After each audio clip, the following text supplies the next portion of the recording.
SEC teams landing in the top 10, which is the most from a single conference since the CFP rankings began back in 2014.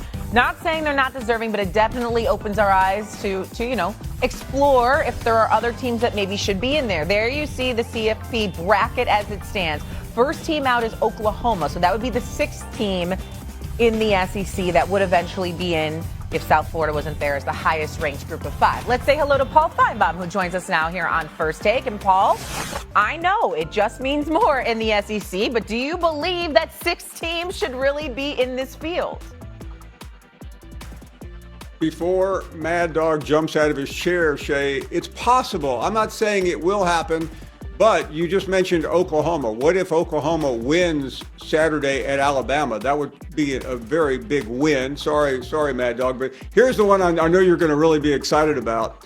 There's Vanderbilt, who could go 10-2, very, very deserving team.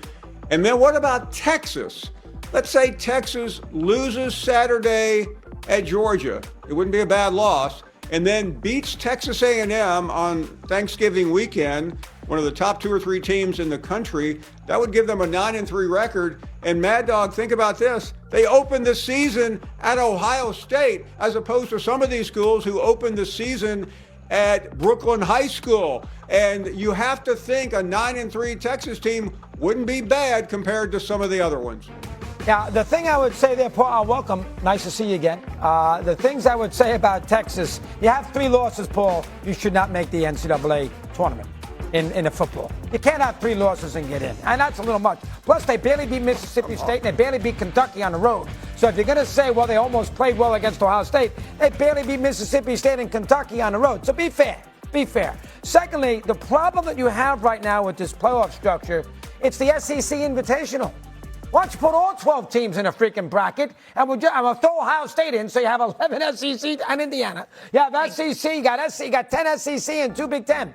Isn't the idea to spread it around a little bit, to give a little diversity? Who wants to eat steak every night? How about going out there and giving some other teams an opportunity? And with so many teams in the SEC who Paulie thinks and everybody thinks are so deserving, and the commissioner, put 8 teams in. I mean, geez, enough. They play each other plenty.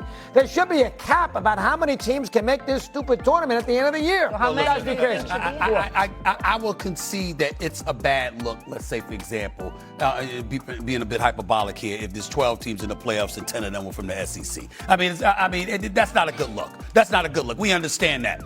The flip side to it is that if you're watching college football and you legitimately know that those teams are better than most of the teams in the country, come playoff time, we do want to see that, because you know what, when you look at a TCU against Georgia and you see the outcome of that, when you see stuff like that has happened over the last few years, where you see somebody show up against a big SEC school and they get completely obliterated, that's not a good look for the college football playoffs either. And that's not what we want to see come playoff time in a playoff system. So I will say that to you. And then I look at it, but then listen, I'm looking at Texas. Let's also, and this is very unpopular, it's going to drive you nuts, doggy. You're going to lose it when I say this, right? But I'm looking at Texas, right, who I have not been that enamored with, okay? But their last 2 games over Mississippi State, Vanderbilt as well, Arch Manning is completing 68% of his passes, 674 yards, 6 touchdowns, and 1 interception. And dare I say, you know what I'm saying, when you're college football, you want the best teams, Paul. Please don't get me wrong. You want the best teams. You certainly don't want any programs to get robbed. But you also want to see people that you want to see too. And don't think that that's not going to factor into the equation. They can act like it's not. But Texas jumping up because obviously BYU lost, and Texas jumps up into the proceedings now, right? Arch Manning being there, that don't hurt. That doesn't hurt. Now, we don't like to say it. We don't like to admit it. But damn it, people on television are the last people that get to deny it, because it's about ratings, okay? And you want to see stuff that people, you want to turn on your tube and see stuff that people actually want to watch. And that does matter. It does matter, y'all. We can't run from that.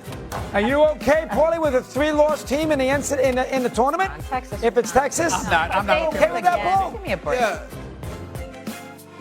I am okay with that, Doggy. What I'm not okay with is your ridiculous statement from a minute ago. I mean, what is wrong with this country? When let's put a couple of people over here in. Let's put a couple of people. What about putting the best in? I don't see Major League Baseball. I don't see the NFL going, the Chiefs, they've been there too many times. Let's put the Patriots in. I mean, Doggy, this is supposed to be about excellence, not about being fair. This is not the little leagues where we give a second, third, fourth, and fifth place trophy. This should be the best. It's already a convoluted system because we let the group of whatever in, the group of 5 with South Florida, and they have no business. That conference, that division really has no business playing. That's like letting the AAA best team in to the Major League playoffs. It doesn't happen in any other sport, but for you to say, oh, the SEC has too many teams in, and this and that, is just patently ridiculous.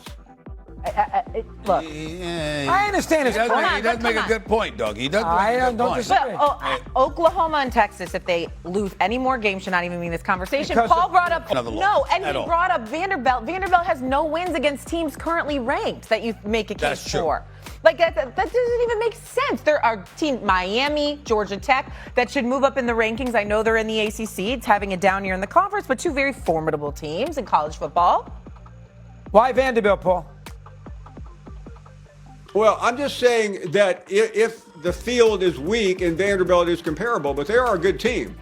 Just because they don't have a lot of great wins. But I'm more interested in Texas, Doggy. You say they shouldn't be in because they have 3 losses. Have you looked at Indiana's schedule? They played nobody in the preseason. I mean, at least Texas went to Ohio State, the defending national champion, and they played a 7-point game.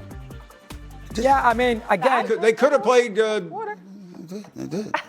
looking at Shay because she's looking at me all straight. I said they did struggle to beat Penn State, man. I mean, they didn't. They're undefeated. They have no losses. That's true. All these teams we're talking about have losses and blemishes on their record. We're not questioning that. We're just bringing up the point that Paul made in terms of their strength of schedule. Sure, but they've won every test that they've been given. Hey, Paul's right. They didn't play that big non-conference game to start their year. I understand his point, but undefeated is being undefeated. Right. But the better argument that Paul should have made, and I'm going to help him here, that he didn't make, Chris, you want to help all these teams? Well, SMU got a break last year. They played at freaking Penn State. They lost 50-10. Game was a disaster. Boise State played last year. Our buddy Redick did the game with shoes on New Year's Eve. I was in my pajamas at 8 o'clock watching it. And Boise State, who everybody thought they should have been in, they got killed by Penn State. That's the argument you should use, is the South Floridas of the world, the 4th place team of the Big Ten of the world, probably are going to get murdered in that tournament once it starts, and you're talking about eyeballs to TV. And because we're dealing with kids and supposedly amateur sports, even though this is the age of the NIL, transfer portal, and all of this other stuff, the bottom line is this. We want to see the big fish. We want to see the people we want to see. We want to see the people that we have an idea about. We want to see the teams that we know are legit come playoff time. College football players, we don't want some no-names in there, you understand, with an impressive record, but you didn't play any damn body, and the likelihood is that we know you'll get your ass kicked if you go up against somebody in the SEC. We don't want to see that. Come playoff time, we want competition. We want to see cats. We want to see some Rough Riders that's out there that we know are the elite teams that have bum rush anybody. That's what you want to see. How many teams, Paul, going up against one another? How many teams you want out of the SEC in the tournament? Should there be a cap on them? I'm going to say 5. Now, last year they